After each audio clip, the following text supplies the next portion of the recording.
Olá pessoal, sejam bem-vindos a mais um episódio aqui dos nossos quadros de podcast. E hoje iremos falar sobre a segunda e terceira fase do E-Social. Para isso eu trouxe aqui dois especialistas na área, no assunto, Lucas Coleta e Alexandre. Lucas, seja bem-vindo. Wesley, como você já me apresentou, sou o Lucas, líder do suporte contábil da Teos. Agradeço pelo convite, é um prazer estar aqui participando com vocês desse quadro. Wesley, eu sou o Alexandre, analista de suporte contábil aqui na Teos. Também agradeço aqui, a gente está novamente tratando dos assuntos do E-Social. Show de bola, pessoal. Então, para a gente poder iniciar, Lucas, quando que iniciou a segunda fase do E-Social? Certo, Wesley.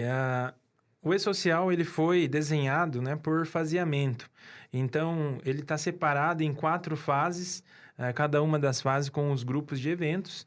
Então, além desses grupos de eventos, tem a separação por grupo de empresa, no caso dos nossos clientes, voltado ali para o terceiro grupo.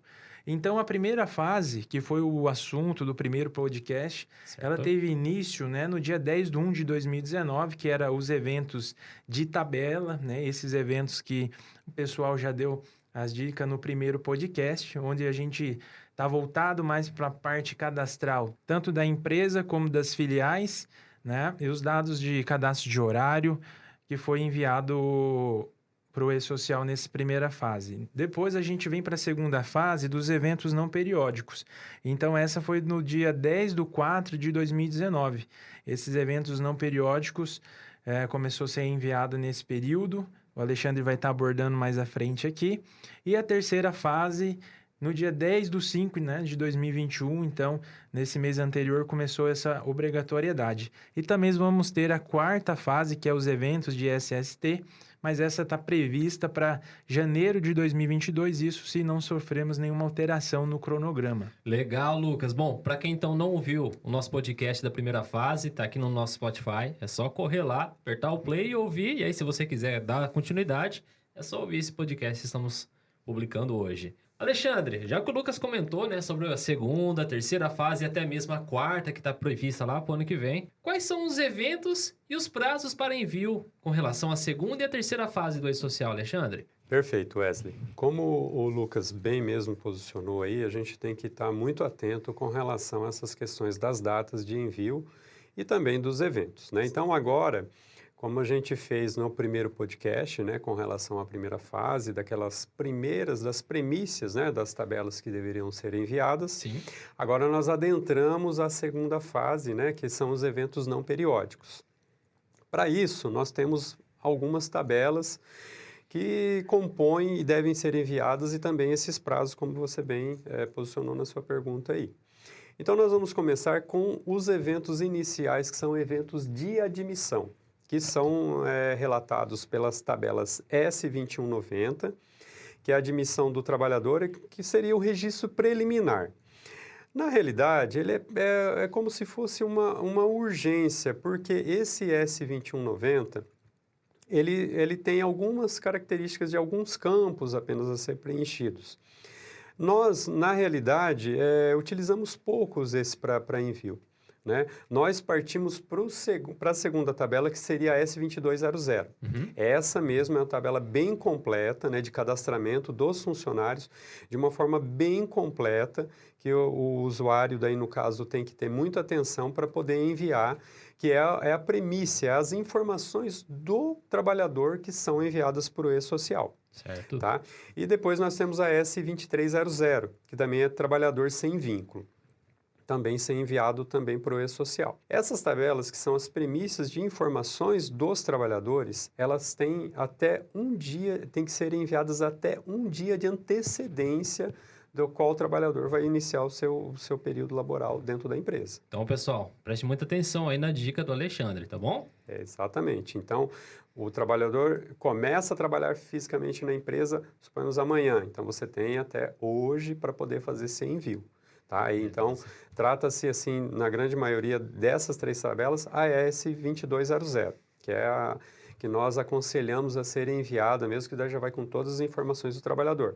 Se você envia o registro preliminar, depois você tem que fazer o envio da 2200. Então, você já envia a 2200 já com todas as informações corretas do funcionário. Beleza, Alexandre. Bom, nós temos também aí, estando o funcionário no e-social, isso nós estamos trabalhando com todo esse contexto que nós já verificamos antes, ou seja, vamos lembrar lá da primeira fase, tudo que nós temos até agora já iniciando a segunda fase. Então, nós temos o trabalhador lá com a S2200 certinho, a partir daí, todas as movimentações que tem, respeitando o prazo que o Lucas colocou ali, né, a partir da segunda fase, nós temos que estar informando. E quais são essas movimentações? Nós temos as movimentações cadastrais do trabalhador, mudou o endereço, teve uma mudança de alguma situação no cadastro do funcionário, o sistema gera automaticamente uma S2205. Então, o usuário do nosso sistema, né, que utiliza o nosso sistema de folha, ele tem que estar bem atento a isso. Qualquer alteração cadastral que existe dentro do cadastro do trabalhador, ele vai gerar uma tabela 2205. E vai ficar logo embaixo um status ali como não enviado. Então, o usuário tem que prestar muito bem atenção para poder enviar essa tabela S2205 para o e-social, tá? Tendo uma alteração de contrato de trabalho, tá? Dentro lá mesmo do cadastro do trabalhador, ou seja, alterou um contrato, um prazo, contrato de prazo determinado para indeterminado, automaticamente já vai gerar uma tabela chamada S2206 também, que daí tem que ser enviada para o e-social. Então, são observações muito importantes, né, para os nossos clientes, usuários do nosso sistema, que envolve esse cuidado e esse envio também para o e-social. Beleza. Ó, essas tabelas, tanto a 2205 como a 2206, nós temos o prazo de envio, tá, até o dia 15 do mês seguinte ao que ocorreu o fato. Então, suponhamos, aconteceu uma mudança no dia 20, vamos dizer assim, desse mês. Nós temos até o dia 15 para fazer o envio desses eventos. Tá? Certo. Continuando ainda essa sequência que nós temos de segunda fase, nós temos também afastamentos, tá? Que é S2230. Então, tanto para férias, como também por um afastamento por licença saúde, ou alguma coisa nesse sentido, nós temos a S2230, tá? Que automaticamente, quando se cadastra ou se faz uma férias, né? Ou no caso, gera-se uma férias, ou então se tem um cadastro de um afastamento por doença, algo parecido, ele gera uma 2230 para ser enviada para o e-social. Nós estamos tratando aqui de eventos que o usuário tem que ter muito cuidado e, no momento em cadastrar, verificar para já fazer o envio, né? Tem ali, vamos dizer assim, um controle dele para que não se esqueça desses envios, porque todas essas tabelas que nós estamos falando aqui vão refletir lá na terceira fase. Então, é muito importante. Então, pessoal, fiquem atentos com relação aos prazos e também com relação aos status, né, Alexandre, do sistema. Exatamente. Continuando aqui a nossa sequência, nós temos a S2250, que é aviso prévio trabalhado. Então, toda vez que tem um aviso prévio, a pessoa recebe, né, o funcionário recebe um aviso prévio em que ele vai trabalhar neste aviso, ou seja, não vai ser indenizado, vai ser trabalhado. Aí tem que enviar, no momento, também o envio dessa tabela, da 2250.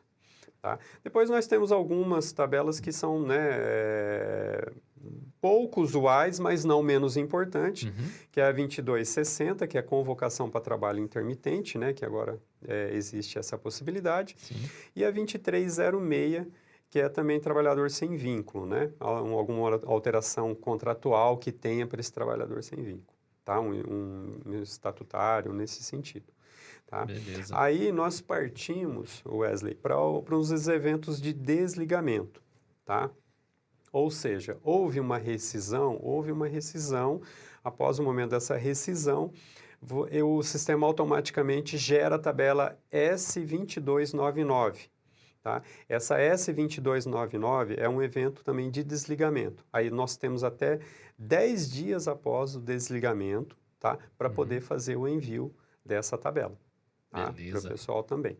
E depois a S2399, que também é para término, né? De trabalhador sem vínculo. Tá? Então, nós temos essas tabelas, é muito importante para que os usuários se atentem aos status para ser gerados, né? E nesses prazos aí para poder ser enviados. Por quê? Porque lá dentro do e-social, todo o status em que está na folha aqui, eles têm que estar com o mesmo status lá dentro do e-social, ou seja, os dados têm que estarem atualizados. Não pode estar divergente, no caso. Exatamente, tá? Legal. Nesse sentido, tá? É a mesma coisa, eu dou um exemplo bem básico aqui na 2206, que está sendo bem utilizado agora pelos nossos clientes por conta da redução de jornada e salário. Quando a pessoa tem um exemplo, um salário, vamos aqui como um exemplo, tá? De 2.000. Você faz a alteração e faz a redução de jornada para 50% do salário e 50% da jornada. Então, se a pessoa ganhava 2.000, estava com uma jornada de 220 horas, ele vai ter que alterar a jornada para 110 horas e o salário para 1.000, vamos dizer assim, nesse exemplo. E isso vai gerar uma 2206, que tem que ser enviada para o e-social para que os dados estejam atualizados lá. Por quê? Porque na terceira fase que nós vamos adentrar lá, nós vamos explicar que os status lá têm que estarem atualizados, senão os cálculos podem estar incorretos depois na terceira fase. Beleza, Alexandre. Então, só reforçando, pessoal, o recado aí que o Alexandre já passou para vocês. Fiquem atentos com relação aos prazos e com relação aos status de envio e também se não tem divergência de dados entre os dados que você tem no sistema com relação aos dados.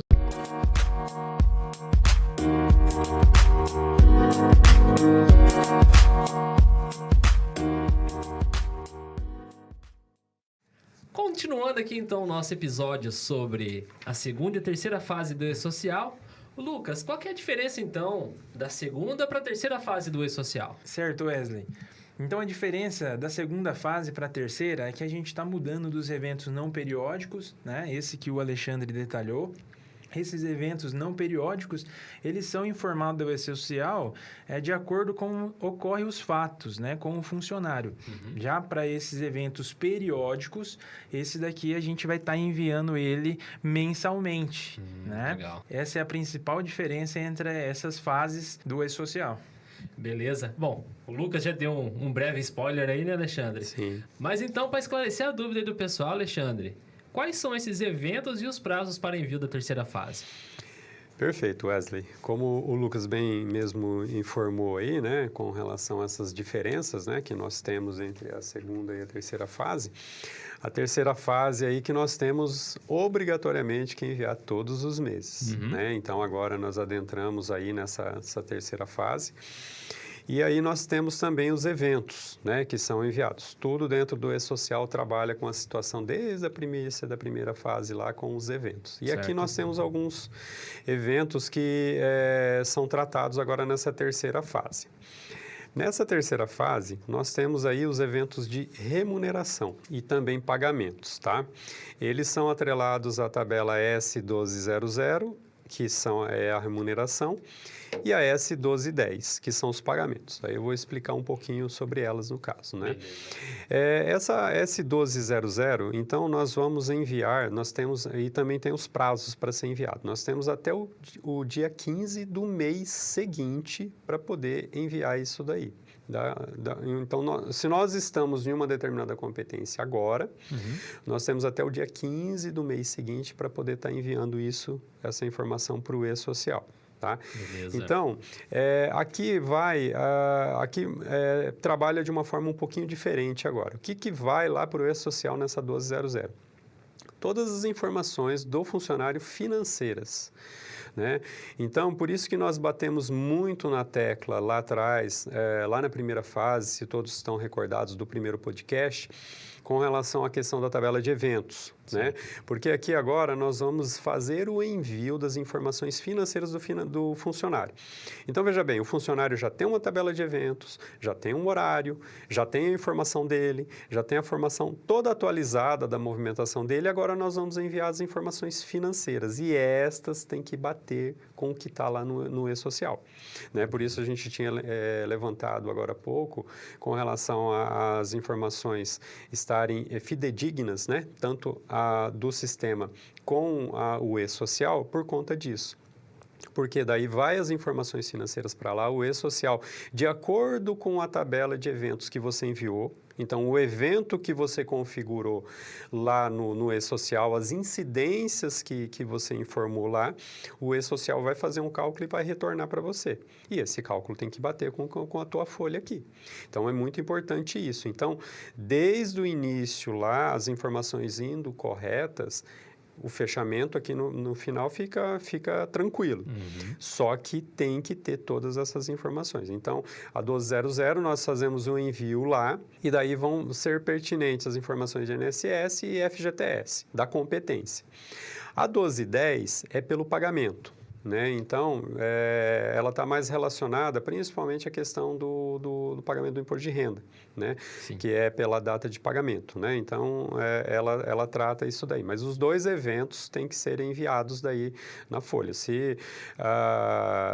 Aí as competências é que vão variar um pouquinho de acordo com a data de pagamento da folha dos clientes. Então, se é no último dia do mês, né? Então, competência e pagamento cai tudo dentro do mesmo mês. Então, você já vai mandar a 1200 e a 1210 com a mesma competência.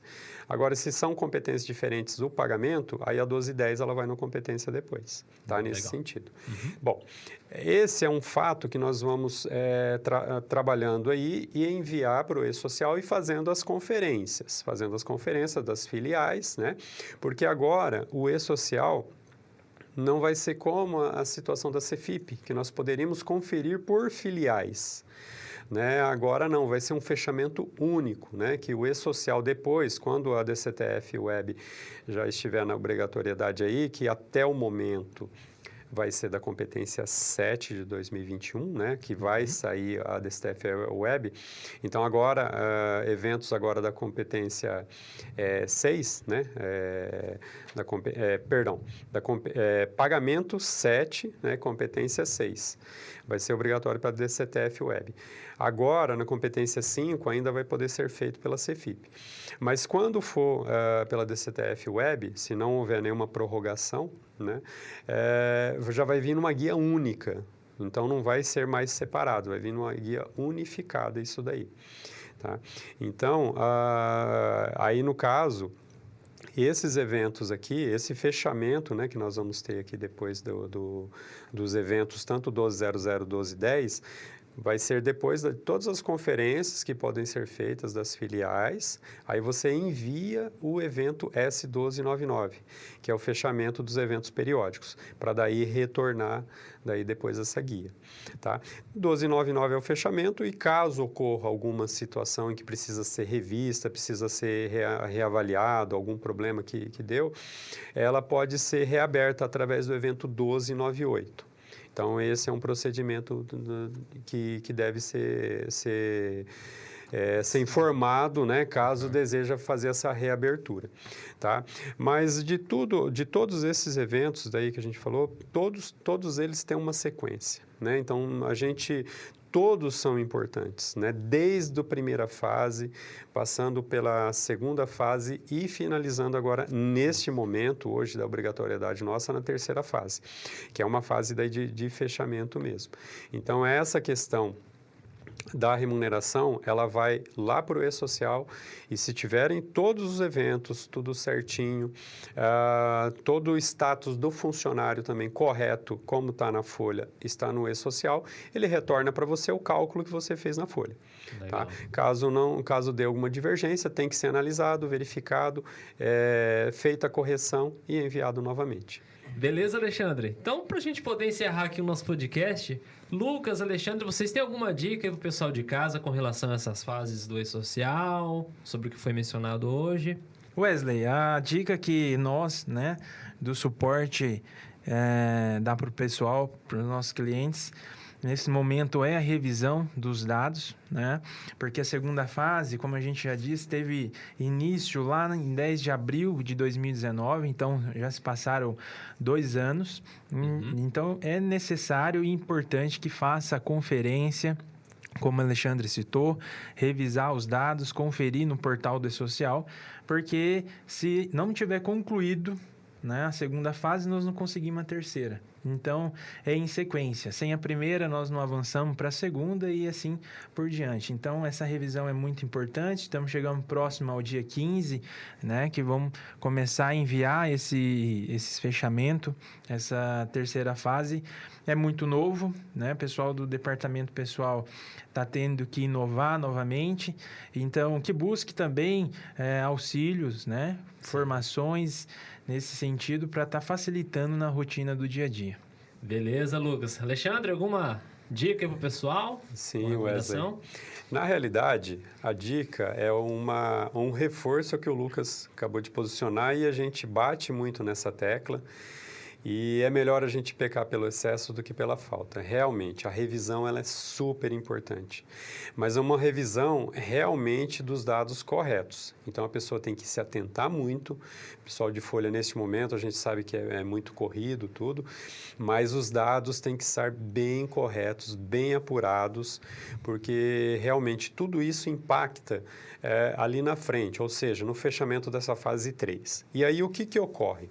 Se tiver alguma situação em que bater um erro, a pessoa precisa refazer o procedimento, ou seja, refazer uma alteração, né, que vai precisar gerar uma 2206, precisa gerar uma 2206, enviar, né, atualizar o status, depois fazer o envio da folha. Então, é tudo um processo em sequência. Então, se estiver bem revisado, desde tudo aqui, tudo certinho, é um tempo que você não vai precisar refazer isso daí, tá? Então, é nesse sentido. Então, é uma fase, né? Agora, uma fase bem, assim, mais apurada, bem mais detalhosa de todas essas que a gente passou, que daí vai precisar muita atenção dos usuários. Beleza? Lucas, só para a gente poder fechar aqui com chave de ouro o nosso quadro do podcast. Se acaso o pessoal tiver dúvida quanto à utilização do sistema eclesial folha de pagamento, quais são os meios de contato com vocês? Wesley, para esse atendimento, né, ao nosso cliente, nós temos o suporte remoto para estar atendendo eles nessa necessidade de um atendimento mais avançado. Nós temos o WhatsApp, que é 44 30 25 50 00. Esse para as dúvidas mais simples, né? Se a gente precisar de um atendimento mais avançado, a gente vai para o remoto. E também temos o e-mail suporte@teos.com.br, onde a gente pode estar sanando algumas dúvidas. Agradeço pelo convite e espero em breve estar participando novamente com vocês. Com certeza vai, Lucas. Beleza, muito obrigado. Obrigado, Wesley, o Lucas aqui. A gente também agradece esse momento e é muito, muito bom estar participando e poder estar ajudando, pelo menos em algumas situações, aos clientes da Teos. Beleza. Eu que agradeço a participação de vocês aqui no nosso podcast. Agradeço também a participação do pessoal de casa que está nos ouvindo aí. Então, em caso de dúvidas, é só entrar em contato com nossa equipe de suporte contábil. Muito obrigado pela audiência de vocês e nos vemos então no próximo quadro de